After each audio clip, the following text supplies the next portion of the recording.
This video will literally change your life because I will share with you proven ways to be unstoppable in 2025. And we've seen it already.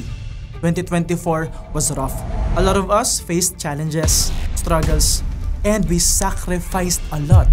We worked really hard, pero walang nangyari. And we are here to change that. By the way, my name is MJ Lopez and I've been doing business for more than 18 years, transforming the lives of people in the process. Helping people from zero to millionaires, from millionaires to multi-millionaires having financial freedom. And I also have the privilege to be working with billionaires. At napansin ko, and I hope napansin mo din, 5 years ago, November pa lang, ang saya na. Ramdam mo na yung diwa ng Pasko. Maraming Christmas lights. Maraming nagiinuman sa kalsada. Maraming nanganganta. It seems that everyone was excited for the Christmas, for the holiday season. Pero nung dumating ang crisis, nawala lahat. Pero kahit papano, nararamdaman mo pa rin yung Pasko. Nararamdaman mo pa rin yung holiday season. Unti-unti, nakabawi tayo. 2021, 2022, maraming naging milyonaryo. And this proves one thing. Maraming pwedeng bumagsak during a crisis. Pero marami ring pwedeng mabuo, maraming opportunities during a crisis. Even ako, I started creating content during the crisis. And right now, we are able to upload more than 30,000 videos for you, generating almost 1 billion views. Which means that during a crisis, you can actually navigate.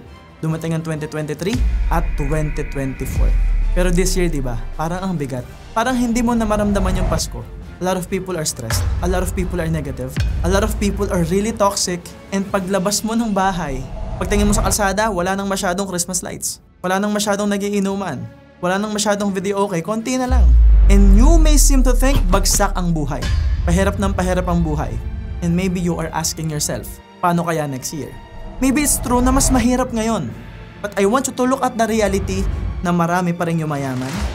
Maraming mga bagong negosyante at napakaraming opportunity ang naghihintay sa'yo. Pero hindi mo ginagrab yung opportunity. Hindi mo sinisimulan yung mga bagay na alam mong dapat mong simulan. Yung mga bagay na paulit-ulit mong sinasabi. 5 years ago, 10 years ago, especially this year. Paulit-ulit mong sinasabi na sisimulan mo na, hindi mo ginagawa. Gagawin mo na, hindi mo pa rin ginagawa. Puputulin mo na, tatapusin mo na, hindi mo naman tinatapos. So again, we are here to change all that. So pwedeng nasasaktan ka sa sinasabi ko ngayon. Pero kaya naman siya masakit kasi totoo, di ba? Posibleng sobrang bigat ng 2024 mo. If you want to be unstoppable this 2025, watch the whole video. And I will share with you proven ways and how to develop those traits. So let's start with number 1, clarity. As I observed, nakita ko sa mga minentor ko, kinoach ko, nakatrabaho ko, especially mga multi-millionaires, all of them have clarity. Lahat sila malinaw. Malinaw ang goal, malinaw ang vision, malinaw ang plano, malinaw kung sino sila, kilala nila sarili nila. And that may be a problem with you. Kung naramdaman mo na parang stuck ka this year, kung naramdaman mo na parang paulit-ulit na lang yung nangyayari sa'yo, and maybe you are working really hard, reading a lot of books, listening and watching a lot of materials, maybe you are enrolled in some courses, maybe you are studying really hard, pero parang stuck ka pa rin. Parang hindi ka pa rin makamove forward. Because maybe you are looking outside of you. Maybe you are looking for external forces, paano makakatulong sa'yo si AI. Maybe you are looking for strategies and tools. Nothing wrong with that, except lahat ng tools, lahat ng strategies, hindi mo yan magagamit ng tama if you don't know who you are and if you don't have clarity. Sabi nga ni Jim Rohn, diba? For things to change, you have to change. So for the external world to be better, you have to work in your inner world. The inner game of success. Kailangan mong trabahuhin yung sarili mo. So even if you have a very powerful tool, very powerful strategy, para kang binigyan ng sobrang malakas na espada, pero may level requirement. Yung espadang binigay sa'yo pang level 70, pero ikaw hanggang ngayon level 10 ka. Hindi ka makapili ng job, hindi ka makapili ng career, hindi ka makapili ng business, hindi ka makapili ng quest, hindi mo alam kung saan ka pupunta kasi wala kang clarity. So before we talk about all the businesses, the opportunities, the strategies, because mind you, sobrang daming opportunities. Sobrang dami mong pwedeng matutunan at sobrang daming strategies ang pwede mong magamit. It's all available for you. Maybe, just maybe, you don't have clarity. So I want you to answer this question. What do you really want? Ano talaga yung gusto mo para sa sarili mo? I'm not asking you ano yung gusto ng girlfriend o boyfriend mo para sa'yo. I'm not asking you ano yung gusto ng nanay o tatay mo para sa'yo. I'm not asking you kung ano yung gusto ng mga kamag-anak mo para sa'yo. I'm not asking you ano yung gusto ng social media world para sa'yo. It's not about pleasing people. Ilang taon mo nang ginagawa yan. Ilang taon mo nang pinapasaya yung ibang tao. Ilang taon mo nang pinapasaya yung pamilya mo. Ilang taon mo nang pinagbibigyan yung ibang tao.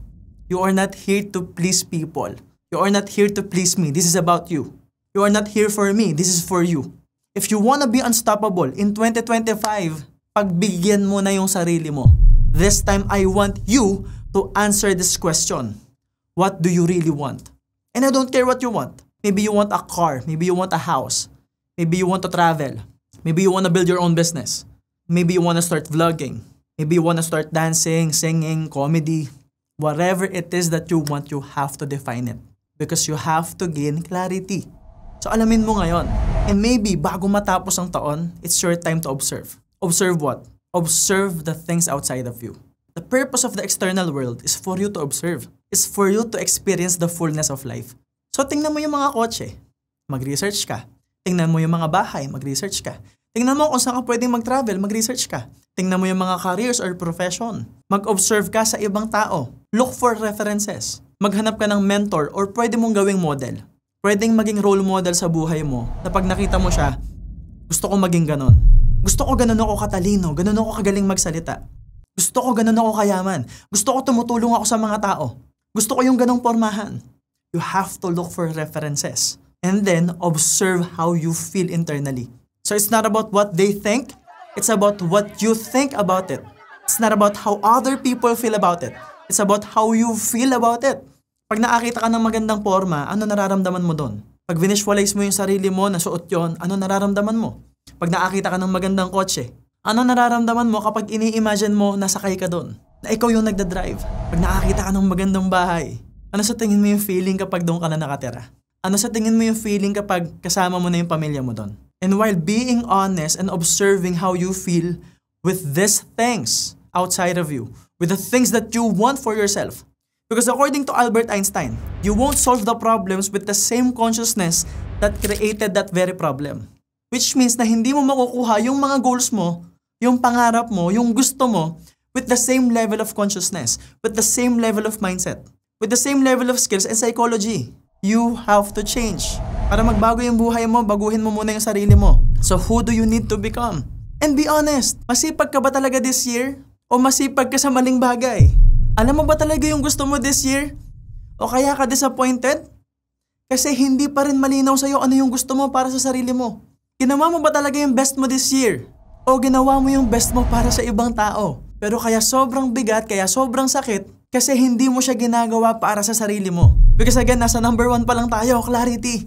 And maybe it's all you need right now. Maybe yan lang yung kailangan mo para magbago buong taon mo. And pwedeng nahihirapan kang sagutin yung tanong ko ngayon. So ngayon, alam na natin yung problema. Wala ka talagang clarity. Because if you do have clarity, kung malinaw talaga sa'yo, madali sa'yong sagutin to. Malamang hindi ka emotional ngayon. Malamang hindi ka naaasar sa pagmumukha ko ngayon.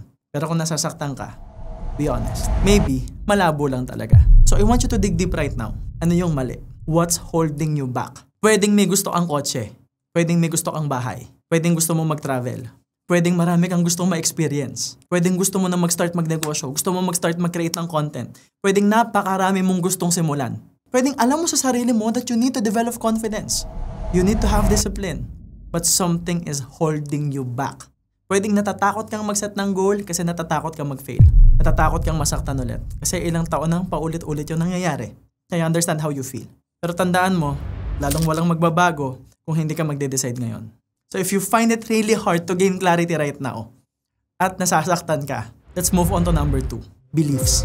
Do you believe in yourself? Kasi baka naman alam mo yung gusto mo, hindi mo lang maiset. Sometimes you are cutting yourself short, binababa mo yung standard mo kasi takot kang masaktan. Takot kang mahirapan ulit. Lahat naman tayo ayaw nating masaktan. Pero tandaan mo, mas masakit kung pagdating ng 2025, wala pa ring mangyayari, wala pa ring bago. Kasi most of the time, nasasaktan tayo sa story na kinecreate ng utak natin. Nasasaktan tayo sa kwentong tayo rin yung gumawa. At pwedeng nangyari talaga siya in the past. Kaya lang tapos na yun nangyari na yun Nangyari na, nasaktan ka na, inulit mo pa. At pag paulit-ulit mong ginawa yan, do it over and over a period of time, it will become an identity. And we don't want to carry the same identity next year. Because again, we want to change right now. We want to be unstoppable. And if you want to be unstoppable, you have to believe in yourself. Kasi ang daming tao ganyan. Kasi kung hindi ka naniniwala sa sarili mo, at baka hindi ka naniniwala sa career na gusto mo, mag-quit ka na lang. Bitawan mo na. Kasi naloloko mo lang yung sarili mo. Pwede mong sabihin sa akin yan, Sir MJ, ang sakit naman nun, ayokong mag-quit, ayokong sumuko, ayokong sabihin sa sarili kong talunan ako. Yun pala eh. Hindi ka naman pala susuko. Lalaban ka naman pala. Eh di itodo mo na. Try mo lang maniwala sa sarili mo. Kasi walang gitna. Nagpapakahirap ka. You're working really hard. Hinaharap mo lahat ng problema. Umiiyak ka. Nasasaktan ka. So you wanna move forward. Tapos ikaw mismo, hinahatak mo yung sarili mo by not believing in who you are. By not believing in yourself. So what will happen? Hindi ka ngayon makaangat. And that's why you feel stuck. Kasi pwedeng may magandang nangyayari sa'yo. Pwedeng nalalampasan mo naman yung mga problema mo. Kasi you are watching this video right now. It means that you want to learn. You wanna grow. You're still doing business right now? You're still studying right now? You're still selling your products? Lumalabang ka pa, di ba? So maybe, may nangyayaring maganda sa'yo. But you fail to acknowledge it kasi clouded ka ng maling beliefs. Clouded ka ng limiting beliefs. Hindi ka naniniwala sa sarili mo. Hindi ka naniniwala sa Pilipinas. Hindi ka naniniwala sa kaibigan mo. Kung hindi ka naniniwala sa mga kaibigan mo, cut them off. Hindi ka naniniwala sa boss mo. Hindi ka naniniwala sa career mo, edi mag-resign ka na. Hindi ka naniniwala sa kumpanya mo, mag-resign ka na. Ngayon, kung hindi ka naman pala aalis, hindi ka naman pala magre-resign, hindi mo naman pala kaya, try mong maniwala. Kasi baka pag naniwala ka, magbago yung perspective mo. Magbago yung nakikita mo. Where focus goes, energy flows. At kahit saan sa mundo, kahit anong career yung mapili mo, kahit anong negosyo yung mapili mo, pag naghahanap ka ng mali, makikita mo yung mali. Kapag mali yung belief mo, yun lang yung makikita mo. Kapag hindi okay yung nararamdaman mo, hindi okay yung makikita mo. So you have to start believing in yourself. And here's the reality. There are people na hindi naman talaga sila masyadong nagdududa sa paligid nila. Nakakataon lang na yung duda nila externally, it's a physical manifestation, it's a mirror ng duda nila internally. So kung pinagdududahan mo yung paligid mo, yung career, yung business mo, yung side hustle mo, yung course mo, yung mga kaibigan mo, kasi baka pinagdududahan mo rin yung sarili mo. You wanna be unstoppable 2025? Stop that bullshit. You have to break those patterns. Because uulitin ko, walang magbabago sa 2025 kung hindi mo babaguhin yung sarili mo. And maybe, just maybe, the beliefs, itong number 2, yung dahilan, bakit wala ang clarity. Try to imagine for a bit. What if you try to believe in God right now? That maybe God, the creator, the universe, wants to give you a lot of things next year. What if hinanda niya lang tayo for next year? Pinadaan niya tayo sa hirap para lumakas tayo at para mas ma-appreciate natin yung maraming bagay, yung mga blessings na ibibigay sa atin next year. And what if anything is possible? Because I'm here to tell you, pwede mong makuha yung mga pangarap mo. I am a living manifestation of that. Guys, laki ako sa hirap. Lola ko katulong, pinalaki ako ng single mom. Nag-start ako ng 16, milyonaryo ako ng 19. I was earning 4 million per month noong 21 ako. Hindi pa uso internet, wala pang masyadong opportunities. Nadepress ako ng 2017 hanggang 2019, dumating pa si pandemic. But right now, you are watching my videos. We are close to 1 billion views. We are changing the lives of people. And I firmly believe, pinadaan ako sa hirap para may ma-share ako sa inyo. And I'm sending this message to you because maybe, just maybe, sobrang bigat talaga ng pinagdaanan mo. What if it's just a pattern? So I want you to think and imagine right now, just what if anything is possible? So I want you to set goals. I want you to bring clarity to the table. Magsulat ka ng goals, i-declare mo yung gusto mong mangyari, answer the question, what do you really want? Not coming from fear, not coming from past experiences, not coming from the negative experiences that you had, but coming from belief, coming from faith, coming from absolute certainty na pwede mong makuha yung mga gusto mo. Just try it right now. Pagbigyan mo yung sarili mo this coming 2025. Because if you wanna be unstoppable, you have to go all in. At hindi mo pwedeng hintaying magtiwala muna sa'yo yung ibang tao. Ikaw muna yung magtitiwala sa sarili mo. Because again, sabi ni Jim Rohn, for things to change, you have to change. What you need is energy. That's number 3. It's pretty obvious that I'm gonna say, take massive action, actionan mo, maging consistent ka, and it's obvious. So I'm not gonna say that. I think it's common sense that you have to take action. And if you are still watching this video, it means that you are already taking massive action. Probably, nagsipag ka talaga. Kaya nga ang sakit, di ba? Nagsipag ka naman, tinodo mo naman sa sipag. Maybe hindi ka naniniwala sa sarili mo. Maybe nagsipag ka ng walang clarity. Maybe nagsipag ka ng walang focus. O maybe nagsipag ka sa maling bagay. Kasi nga wala ang clarity, hindi mo kilala sarili mo. So malamang magkakamali ka ng decisions mo. But bottom line, it's common sense to take action. But the bigger question is, what do you need to take action, to be consistent, and to create momentum? Bakit bumabagsak ang negosyo? Kasi pagod na yung mga tao. Pagod na yung may-ari. Bakit nasisira ang relationships? Kasi pagod na silang harapin yung problema. Lahat naman ng relationships may problema. Ang problema, pwedeng sumuko ka, pwedeng magpatatag sa'yo, pwedeng magpatatag sa relationship nyo. Pero bakit hindi nag-move forward? Bakit hindi tumitibay? Kasi wala ng energy to move forward. Wala ng energy to solve the problems. Wala ng energy to face the reality. Wala ng energy to face the challenges. Same with business, same with career. And you probably already know this. Ang energy nanggagaling sa pagtitake ng action. Alam nyo yan. Kung nag-set ka ng goals, mag-workout ka everyday, walang masama kung paminsan-minsan nagpapahinga ka. But if you are consistent, you're gonna have a lot of energy. Naputol bigla yung momentum, nasobrahan ka sa pahinga, di ba bumababa yung energy? Sir MJ, bakit ganon? Saan ba ako kukuha ng energy? Now I understand, it's obvious that you have to have proper nutrition and proper sleep. Pero think again, ilang beses sa buhay mo na nakatulog ka ng sobrang haba, paggising mo, pagod ka pa din. At ilang beses sa buhay mo, kumain ka ng sobrang dami, inantok ka, lalo kang hindi nakapag-take ng action. Kasi kailangan ng katawan mo yung energy para tunawin yung napakarami mong kinain. So food and sleep is not the only source of energy. So saan ba manggagaling yung energy? I want you to reflect in your life right now. Imagine a great moment, an amazing moment. Isang pangyayari sa buhay mo na sobrang saya mo, may isa-celebrate ka, pag uwi mo ng bahay, bigla kang pinagalitan. O yung mahal mo sa buhay, may sinabing hindi maganda sa'yo.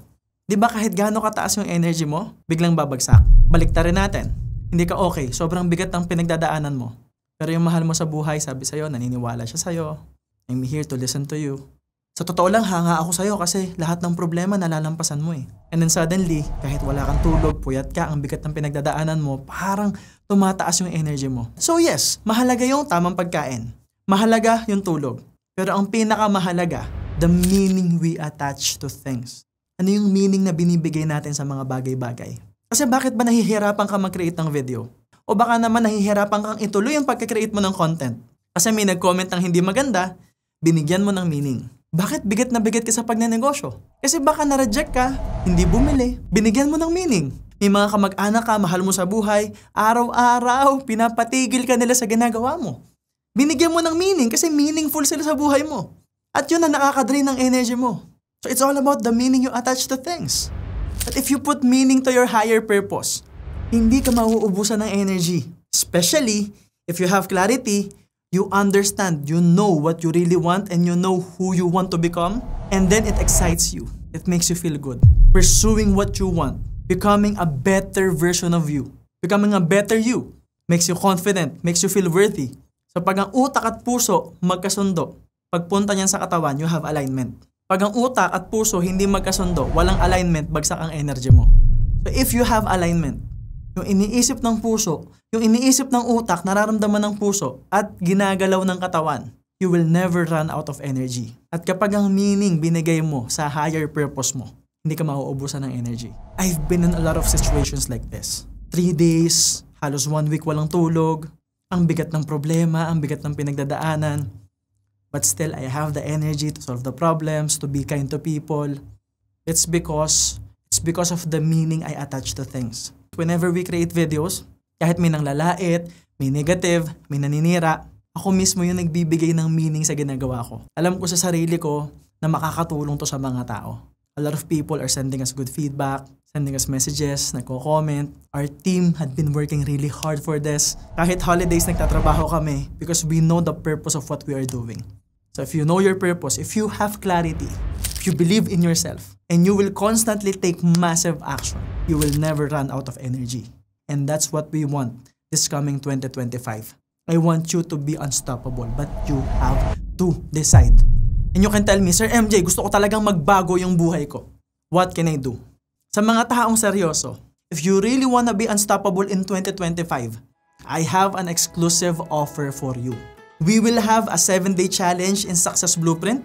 We created an exclusive community for the Success Blueprint students. We will also give bonuses like all access to the webinars, especially the past webinars that we had, gain access to mastermind sessions, and the best online course right now. I'm decided to transform the lives of people. And in the moment na na-release namin yung Success Blueprint, guys, we are creating massive results. As in, sobrang daming resulta. Meron akong minentor sa real estate. Years ago, tinuro ko sa kanya yung Success Blueprint, tinuro ko rin sa kanila yung self-mastery.